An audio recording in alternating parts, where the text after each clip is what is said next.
ಇವ್ರು ಹೇಳ್ತಾರೆ 40 ವರ್ಷದಿಂದ ನಾನು ಕಪ್ ಚಿಕ್ಕಿಲ್ಲ ಏನು ಕಪ್ ಚಿಕ್ಕಿಲ್ಲ ಈಗ ಕಣ್ಮುಂದೆನೇ ಆಯ್ತಲ್ಲ. ಒಬ್ಬ ದೇಶದ ಪ್ರಧಾನಮಂತ್ರಿಗೆ ಪುಡಾರಿ ಪ್ರಧಾನಮಂತ್ರಿ ಅಂತ ಹೇಳ್ತಾರೆ. ಅಂದ್ರೆ ಇವ್ರು ಯಾವ ಮಟ್ಟಿಗೆ ಇಳಿದವ್ರು ಅಂತ ನೋಡಿ. ಮೂಢ ಹಗರಣ ಬಂದ ಮೇಲೆ ಇವರು ಭಯ ಸುಟ್ಟು ಹೋಗಿ ಈಗ ಹಿಂದೂಗಳು ದೇವಸ್ಥಾನಕ್ಕೆ ಹೋಯ್ತಾವ್ರೆ. ಅವಾಗೆಲ್ಲ ಕೇಸರಿ ಕಂಡ್ರೆ ಆಗಲ್ಲ, ಕೇಸರಿ ಸಾಲ ಹಾಕಿದ್ರೆ ಆಗಲ್ಲ, ಪೇಟೆ ಹಾಕಿದ್ರೆ ಆಗಲ್ಲ ಅಂದ್ಬಿಟ್ಟು ವಿರೋಧ ಮಾಡ್ತಿದ್ದಾರೆ. ಇವಾಗ ಎಲ್ಲ ದೇವಸ್ಥಾನಕ್ಕೂ ಹೋಯ್ತಾ ಇದ್ದಾರೆ. ಬಿಜೆಪಿ ಬಗ್ಗೆ ಹೇಳ್ತಾರೆ ಕೋಮುವಾದಿ ಅಂತ. ನಿಜವಾದ ಕೋಮುವಾದಿ ಯಾರು ಇದ್ರೆ ಇದೇ ಸಿದ್ದರಾಮಯ್ಯ. ಇವ್ರು ಏನಾರು ಕಾಂಗ್ರೆಸ್ ಪಕ್ಷಕ್ಕೆ ಇದೇ ತರ ಓಟ್ ಹಾಕ ಬಂದ್ರೆ ಇವರಷ್ಟು ಮುಟ್ಟಾಳ್ರು ಯಾರು ಇಲ್ಲ ನಮ್ಮ ಕರ್ನಾಟಕದಲ್ಲಿ. ರೈತರು ಅಲ್ಲಿ, ನಮ್ಮ ಹಿಂದೂಗಳಲ್ಲಿ ಕಾಂಗ್ರೆಸ್ ಪಕ್ಷಕ್ಕೆ ಯಾರು ಓಟ್ ಹಾಕ್ತಾರೆ ಅವರೆಲ್ಲ ಮುಟ್ಟಾಳ್ರು ಅಂತ ನಾನು ಓಪನ್ ಆಗಿ ಹೇಳ್ತಾ ಇದ್ದೀನಿ. ಸರ್, ಇವಾಗ ಕಾಂಗ್ರೆಸ್ ಪಕ್ಷದಲ್ಲಿ ಲಕ್ಷ್ಮೀ ಹೆಬ್ಬಾಳ್ಕರ್ PA ಹೆಸರಿದ್ದು ಒಬ್ರು ಸತ್ತೋದ್ರು. ಸೊ ಅದು ಕೂಡ ಇವಾಗ ಲಕ್ಷ್ಮೀ ಹೆಬ್ಬಾಳ್ಕರ್ ಅವ್ರ ಮೇಲೆ ಬರ್ತಾ ಇದೆ, ಕೇಸ್ ಕೂಡ ಆಗ್ತಾ ಇದೆ. ಸೊ ಅದ್ರ ಜೊತೆಗೆ ಇವಾಗ ಮೂಢ ಹಗರಣ ನೀವು ನೋಡಿರ್ತೀರ, ಲೋಕಾಯುಕ್ತಿಗೆ CM ಸಿದ್ದರಾಮಯ್ಯನವರು ಹೋಗಿ ತನಿಖೆ ಎದುರಿಸ್ಕೊಂಡು ಬಂದಿದ್ದಾರೆ. ವಕ್ಫ್ ಬೋರ್ಡ್ ಪ್ರಾಬ್ಲಮ್ ಆದಾಗ ಜಮೀರ್ ಅಹಮದ್ ಅವ್ರದ್ದು ಹೆಸರು ಕೇಳಿ ಬಂತು. ಇವಾಗ ಕಾಂಗ್ರೆಸ್ ಪಕ್ಷದವರೇ ಅವ್ರ ವಿರುದ್ಧ ತಿರುಗಿ ಬಿದ್ದಿದ್ದಾರೆ. ಇದ್ರ ಬಗ್ಗೆ ಏನು ಹೇಳ್ತೀರಾ? ಮೇಡಮ್, ಈಗ ಲಕ್ಷ್ಮೀ ಹೆಬ್ಬಾಳ್ಕರ್ PA ಅವರು ಹೆಸರು ಹೇಳಿ ಒಬ್ಬರು ಗ್ರಾಮ ಪಂಚಾಯತಿಯಲ್ಲಿ ಸೂಸೈಡ್ ಮಾಡ್ಕೊಂಡಿದ್ದಾರೆ. ಅದೇನಾಗಿದೆ ಅಂದರೆ ಇವ್ರದ್ದು ಸರ್ಕಾರ ಬಂದಾಗೆಲ್ಲ ಗೌರ್ಮೆಂಟ್ ಕೆಲಸದಲ್ಲಿ ಹಿಂದೆ DK ರವಿ ಅವರು ಆತ್ಮಹತ್ಯೆ ಮಾಡ್ಕೊಂಡ್ರು. ಮೊನ್ನೆ ಒಬ್ಬರು ಇವರು PSI ಅವರು ಒಬ್ಬರು ಆತ್ಮಹತ್ಯೆ ಮಾಡ್ಕೊಂಡ್ರು. ಇವಾಗ ಒಬ್ಬರು ಮಾಡ್ಕೊಂಡ್ರು. ಇವರು ಸರ್ಕಾರ ಬಂದಾಗೆಲ್ಲ ಒತ್ತಡ, ಇವರು ಇಷ್ಟು ಟಾರ್ಗೆಟ್ ಮಾಡಿಬಿಟ್ಟಿದ್ದಾರೆ. ಏನಾಗಿದೆ ಅಂದರೆ ನೀವು ಇಷ್ಟೊಂದು ಡಿಪಾರ್ಟ್ಮೆಂಟಿಂದ ಇಷ್ಟು ನಮಗೆ ಟಾರ್ಗೆಟ್ ಕೊಡಲೇಬೇಕು ಅಂತೇಳಿ ಇವರು ಅವ್ರ ಮೇಲೆ ಪ್ರೆಜರ್ ಹಾಕಿ ಅವರು ಈ ಥರ ಮಾಡ್ತಾವ್ರೆ. ಅವ್ರೇನು ಮಾಡಿದ್ರೆ ಈ ಪ್ರೆಜರ್ಗೆ ತಡೆ ನಡೆದೇ ಅವ್ರು ಸೂಸೈಡ್ ಮಾಡ್ಕೊತಾವ್ರೆ. ಈ ಸರ್ಕಾರ ಬಂದ ಮೇಲೆ ಏನು ಹೇಳ್ತಾರೆ ಸಿದ್ದರಾಮಯ್ಯವರು, ಹಿಂದೆ ಸರ್ಕಾರ 40% ಇತ್ತು, ಆ 40%ಅಲ್ಲಿ ನಾವು 5 ಗ್ಯಾರಂಟಿ ಕೊಡ್ತಾ ಇದ್ದೀವಿ ಅಂತಾರೆ. ಹಾಗಾದ್ರೆ ಇವ್ರು ಹಗರಣ ಬಂದಾಗ ಒಬ್ಬ ರಾಜ್ಯದ ಇತಿಹಾಸದಲ್ಲಿ ಒಬ್ಬ ಮುಖ್ಯಮಂತ್ರಿ ಮೂಢ ಹಗರಣದಲ್ಲಿ ಅಧಿಕಾರದಲ್ಲಿ ಇಟ್ಕೊಂಡು ತನಿಖೆ ಎದುರಿಸಿರೋದು ಇಡೀ ದೇಶದಲ್ಲೆಲ್ಲೂ ಗೊತ್ತಿಲ್ಲ. ಆದರೆ ಕರ್ನಾಟಕ ರಾಜ್ಯದಲ್ಲಿ ಇದು ಇತಿಹಾಸ. ಇವ್ರು ಹೇಳ್ತಾರೆ 40 ವರ್ಷದಿಂದ ನಾನು ಕಪ್ ಚಿಕ್ಕಿಲ್ಲ ಏನು ಕಪ್ ಚಿಕ್ಕಿಲ್ಲ ಈಗ ಕಣ್ಮುಂದೆನೇ ಆಯ್ತಲ್ಲ. ಆಮೇಲೆ ಇವರೇ ವಿಧಾನಸಭೆಯಲ್ಲಿ ಒಪ್ಕೊಂಡ್ರಲ್ಲ 187 ಕೋಟಿ ಅಲ್ಲ 87 ಕೋಟಿ ವಾಲ್ಮೀಕಿ ಹಗರಣ ಆಗಿದೆ ಅಂತ ಹೇಳ್ತಾರೆ. ಆ ದುಡ್ಡು ತಗೊಂಡು ಹೋಗ್ಬಿಟ್ಟು ತಮಿಳುನಾಡು, ಆಂಧ್ರದಲ್ಲಿ ಎಲೆಕ್ಷನ್ ಮಾಡಿದ್ದಾರೆ, ಬಳ್ಳಾರಿ ಲೋಕಸಭೆ ಎಲೆಕ್ಷನ್ ಮಾಡಿದ್ದಾರೆ. ಆಮೇಲೆ ಇವರು ಸಚಿವ ಸಂಪುಟದ ಸಾಹುದ್ಯೋಗಿ ಒಬ್ಬರು ಸಿಕ್ಬಿದ್ದು 3 ತಿಂಗಳು ನಾಗೇಂದ್ರ ಅವರು ಜೈಲಲ್ಲಿದ್ದರು. ಅವ್ರು ಆ್ಯಕ್ಚುಲಿ ಹಿಂದೆ ಗಣಿರಲ್ಲೂ ಜೈಲಲ್ಲಿದ್ದರು. ಇದೇ ಸಿದ್ದರಾಮಯ್ಯ ಬಳ್ಳಾರಿಯಲ್ಲಿ ನಿಂತ್ಕೊಂಡು ಏನಂದ್ರು, ಅಯ್ಯೋ ಇವರು ನಾಗೇಂದ್ರ ಅವರು ಭ್ರಷ್ಟ ರಾಜಕೀಯದಲ್ಲಿ ಇರೋಕೆ ನಾಲಾಯಕು, ಅವ್ರು ನಮ್ಮ ಪಕ್ಷಕ್ಕೆ ಸೇರಿಸ್ಕೊಳ್ಳಂದ್ರು. ಅವ್ರ ಪಕ್ಷಕ್ಕೆ ಸೇರಿಸ್ಕೊಂಡ್ರು, ಅವ್ರ ಪಕ್ಷದಲ್ಲೇ ಆಯಿತು. ಹಿಂದೆ ಈ ಲಕ್ಷ್ಮಣ್ ಸವದಿದು ಅದೇ ಆಯಿತು. ವಿಧಾನಸೌಧದಲ್ಲಿ ನಿಂತ್ಕೊಂಡು ಇವರು ಬ್ಲೂ ಫಿಲಮ್ ನೋಡಿದಾಗ ಇವರು ಅನ್ಲಾಯಕು ಅಂತ ಹೇಳಿದ್ರು. ಈಗ ಅದೇ ಪಕ್ಷಕ್ಕೆ ಸೇರಿಸ್ಕೊಂಡ್ರು.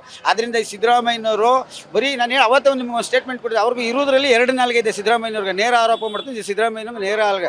ಒಬ್ಬ ದೇಶದ ಪ್ರಧಾನಮಂತ್ರಿಗೆ ಪುಡಾರಿ ಪ್ರಧಾನಮಂತ್ರಿ ಅಂತ ಹೇಳ್ತಾರೆ. ಅಂದರೆ ಇವ್ರು ಯಾವ ಮಟ್ಟಿಗೆ ಇಳಿದವ್ರು ಅಂತ ನೋಡಿ.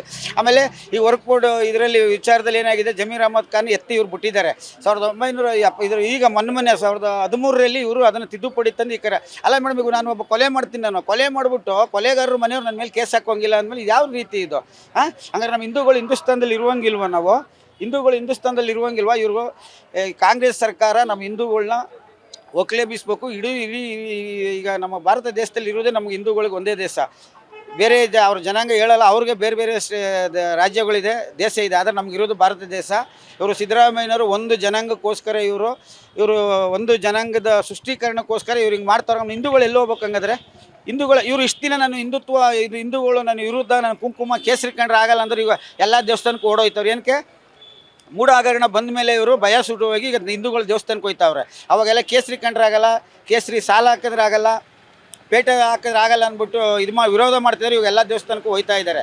ಆಮೇಲೆ ಇನ್ನೂ ಇದೆ, ಇವರು MB ಪಾಟೀಲ್ ಯಾವುದೋ ಒಂದು ದೇವಸ್ಥಾನದಲ್ಲಿ ಅವ್ರು ಗರ್ಭಗುಡಿ ಒಳಗಡೆ ಹೋಗ್ಬಿಟ್ಟು ಕರೆದ್ರೆ ಇವರು ಗರ್ಭಗುಡಿ ಒಳಗಡೆನೇ ಹೋಗಿಲ್ಲ, ಈಚೆ ನಿಂತ್ಕೊಂಡಕ್ಕೆ ಇದು ಮಾಡ್ಕೊಬಂದರು. ಅದೇ ಇವ್ರದ್ದು ಆದರೆ ಯಾರೋ ಮುಸ್ಲಿಂ ಹಬ್ಬಗಳೆಲ್ಲಾದರೆ ಟೋಪಿ ಹಾಕೊಂಡೇನೋ, ಅವ್ರ ಜೊತೆಲಿ ಡ್ಯಾನ್ಸ್ ಮಾಡೋದೇನೋ, ಕಡ್ಗ ಹಿಡ್ಕೋದೇನೋ. ನೋಡಿ ಇವರು ಜಾತ್ಯತೀತ ಹೆಂಗಾಯ್ತಾರೆ? ಇವರು ಯಾವ ರೀತಿ ಜಾತ್ಯತೀತ ಇರ್ತಾರೆ? ಇವ್ರು ಜಾತ್ಯತೀತ ಎಲ್ಲ. ಇವರು ಒಬ್ಬರು ಕೋಮುವಾದಿ, ಇವರೇ ನಿಜವಾದ ಕೋಮುವಾದಿ. BJP ಬಗ್ಗೆ ಹೇಳ್ತಾರೆ ಕೋಮುವಾದಿ ಅಂತ. ನಿಜವಾದ ಕೋಮುವಾದಿ ಯಾರು ಇದ್ರೆ ಇದೇ ಸಿದ್ದರಾಮಯ್ಯ.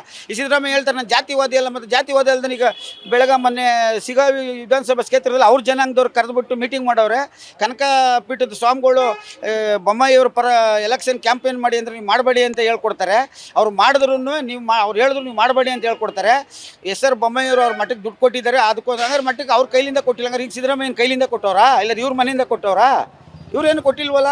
ಬೇರೆಯವರು ಯಡಿಯೂರಪ್ಪನವರು, ಬೊಮ್ಮಾಯಿಯವರು, ಬೇರೆ ಸದಾನಂದ ದುಡ್ಡು ಕೊಟ್ರ ಏನು ಅವ್ರ ಮನೆಯಿಂದ ಕೊಟ್ರ, ಅವ್ರ ಅಪ್ಪನ ಮನೆಯಿಂದ ಕೊಟ್ರ ಅಂತ ಕೇಳ್ತಾರಲ್ಲ. ಇವ್ರ ಮನೆಯಿಂದ ಕೊಟ್ರಾ? ಇವ್ರ ಮನೆಯಿಂದ ಕೊಟ್ಟಿಲ್ಲ. ಅದು ನಮ್ಮ ಪಬ್ಲಿಕ್ ದುಡ್ಡು. ನಮ್ಮ ಪಬ್ಲಿಕ್ಕಲ್ಲಿ ದುಡ್ಡು ಕೊಡೋದು. ಇವರೆಲ್ಲ ಮಠ ಮಾನ್ಯಗಳು ದುಡ್ಡು ಕೊಡೋದೇನು ಇವ್ರ ಮನೆಯಿಂದ ತಂದು ಕೊಡೋಲ್ಲ, ನಮ್ಮ ಪಬ್ಲಿಕ್ ದುಡ್ಡೇ ಕೊಡೋದು. ಆದ್ದರಿಂದ ಇವರು ಯಾವುದೇ ಕಾರಣಕ್ಕೂ ಇವರು ಜಾತ್ಯತೀತ ಆಗಲ್ಲ. ಇವರು ಕೋಮುವಾದಿ, ನಿಜವಾದ ಕೋಮುವಾದಿ ಯಾರು ಇದ್ದರೆ ನಮ್ಮ ಕರ್ನಾಟಕದಲ್ಲಿ ಸಿದ್ದರಾಮಯ್ಯನವರೇ. ಸಿದ್ದರಾಮಯ್ಯನವರ ಕೋಮವಾದಿಗಳು. ಇವರು ವರ್ಕ್ ಬೋರ್ಡ್ ಅಂತ ತಂದುಬಿಟ್ಟು ನಮ್ಮ ಹಿಂದೂಗಳು ಎಲ್ಲೋಗ್ಬೇಕು? ನೂರಾರು ವರ್ಷ ಸಾವಿರಾರು ವರ್ಷ ಇತಿಹಾಸದಿಂದ ಜಮೀನು ಮಾಡ್ಕೊಂಡಿದ್ದವ್ರು ಎಲ್ಲೋಗ್ಬೇಕು? ಇವರು 2013 ಕಾನೂನು ತಂದು ನಮ್ಮ ಹಿಂದೂಗಳಿಗೆ ಇವರು ದ್ರೋಹ ಬಗೀತಾವ್ರು. ಇವರು ಅಧಿಕಾರದ ಆಸೆಗೋಸ್ಕರ ನಮ್ಮ ಹಿಂದೂಗಳು ಇನ್ನು ಮುಂದಾರು ರೈತರುಗಳು ಅರ್ಥ ಮಾಡ್ಕೋಬೇಕು. ಅರ್ಥ ಮಾಡ್ಕೊಂಡು ನಮ್ಮ ರೈತರುಗಳು ಈಗ ನಡೀತಾ ಇರುವಂಥ 3 ಉಪಚುನಾವಣೆಯಲ್ಲಿ ಇವ್ರಿಗೆ ಸರಿಯಾಗಿ ಬುದ್ಧಿ ಕಳಿಸ್ಬೇಕು. ನಾನು ಕರ್ನಾಟಕದ ಜನತೆಗೆ ಹೇಳ್ತೀನಿ, ಇವ್ರು ಏನಾರು ಕಾಂಗ್ರೆಸ್ ಪಕ್ಷಕ್ಕೆ ಇದೇ ಥರ ಓಟ್ ಹಾಕೋ ಬಂದರೆ ಇವರಷ್ಟು ಮುಟ್ಟಾಳ್ರು ಯಾರೂ ಇಲ್ಲ. ನಮ್ಮ ಕರ್ನಾಟಕದಲ್ಲಿ ರೈತರಲ್ಲಿ, ನಮ್ಮ ಹಿಂದೂಗಳಲ್ಲಿ ಕಾಂಗ್ರೆಸ್ ಪಕ್ಷಕ್ಕೆ ಯಾರು ಓಟ್ ಹಾಕ್ತಾರೆ ಅವರೆಲ್ಲ ಮುಟ್ಟಾಳ್ರು ಅಂತ ನಾನು ಓಪನ್ ಆಗಿ ಹೇಳ್ತಾ ಇದ್ದೀನಿ. Beat plus Karnataka.